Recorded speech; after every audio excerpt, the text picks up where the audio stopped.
Okay. The Green Party has actually supported, if I could do a compliment to the Liberals, I guess, on this one, the increases in the minimum wage that the Liberal government has brought in over the last few years. Moving forward, our primary objective is to maximize the amount of take-home pay people have, so they have the spending power in their communities to meet their needs for their families. How can we do that? So one of the things we've put forward is lowering income taxes by raising the personal exemption levels and taking more low-income workers off of the tax rolls in general to increase take-home pay. We're also investing in food programs to ensure that people have access to healthy local food, both in their schools and through community programs. We're focused in on providing tax credits for low-income individuals to deal with rising energy prices, and in particularly focused on programs to assist tenants in dealing with rising energy prices. We're also focused in and supporting efforts to create a more dignified way of delivering social assistance, and in particular not requiring the stripping of assets of social assistance recipients to be able to qualify, because we think that's a more dignified approach.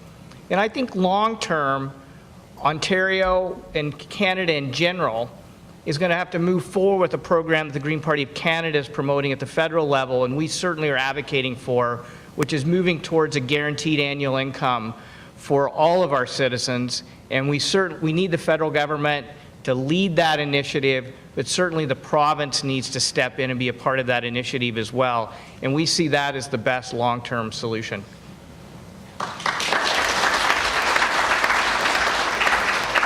Ross? Thank you.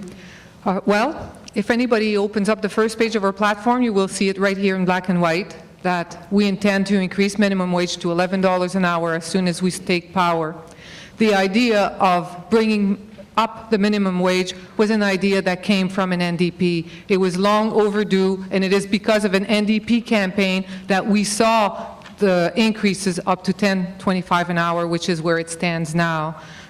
It was a long, hard-fought, uphill battle, but we made it. And I'm really proud that we were able to convince the government of the day to move up on minimum wage. But minimum wage is directly linked to poverty. Right now, as the lead question told you, somebody who works full-time, 52 weeks out of the year at minimum wage is still below poverty line if they're only supporting themselves. If they're supporting a family, they're way below $6,000 a year below poverty line. It shouldn't be that way. There's lots that can be done. Did you know that somebody who's on OW, Ontario Works, they get their big $580 checks, and if they start to work, we tax them 50% of their income. Name me any other workers who get taxed 50% of their incomes.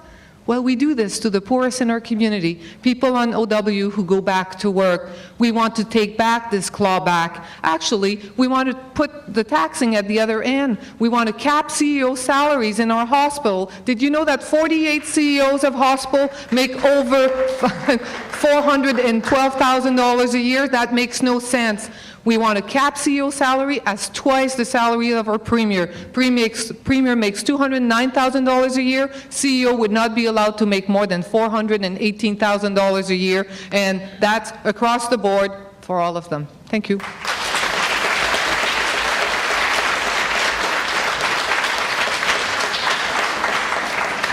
Eric? Well, one thing I'm not going to give to the NDP to take credit for is the 7 successive increases in our minimum wage since 2003 by the Liberal government. So our minimum wage is now $10.25. It's 50% higher than it was in 2003. It's the highest minimum wage in all of Canada, and it followed a freeze on increasing the minimum wage. The increase from 1995 to 2003 was 0%. and we've increased it 7 consecutive times at more than 50%. And it has made a fundamental, that and other tax changes that we've made have made a fundamental difference to Ontario citizens' livelihoods. And I'll just give you one example.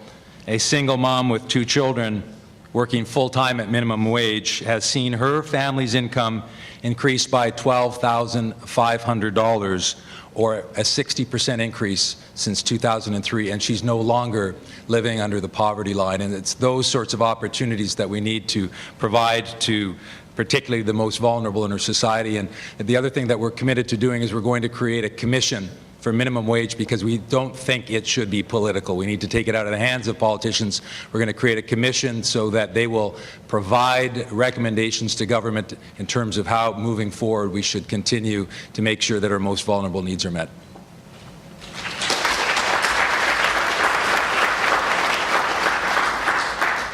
And Elizabeth, please. Well, thank you very much.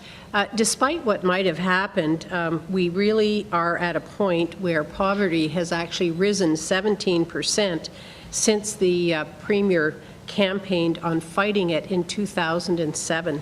As well, people needing affordable housing have also risen by 22% since 2003. And unfortunately, in the last budget of 2011, poverty was not mentioned even once, despite these very troubling poverty statistics. And it was the Toronto Star that pointed out that that was very disturbing. And it is disturbing. And what we would like to do is, we know that life is very difficult for people today. I hear it every day at the door. We would like to make sure that we are in a position where we can start creating more jobs for students and people who have lost their job throughout the province of Ontario. We currently have an unemployment rate for youth, these are people graduating from universities, colleges, of 15%. So we want to do everything we can to cut government red tape regulation, and we want to make sure that the private sector is in a position to create new jobs for people in this province, because it's quite alarming to have the youth unemployment rate of 15%. We also actually are going to hold CEOs of hospitals accountable if they don't reduce their wait times. We're also going to get rid of the LHINs. We're going to reinvest that in front-line patient care as opposed to bureaucracy. We believe that's where the money is needed. Thank you.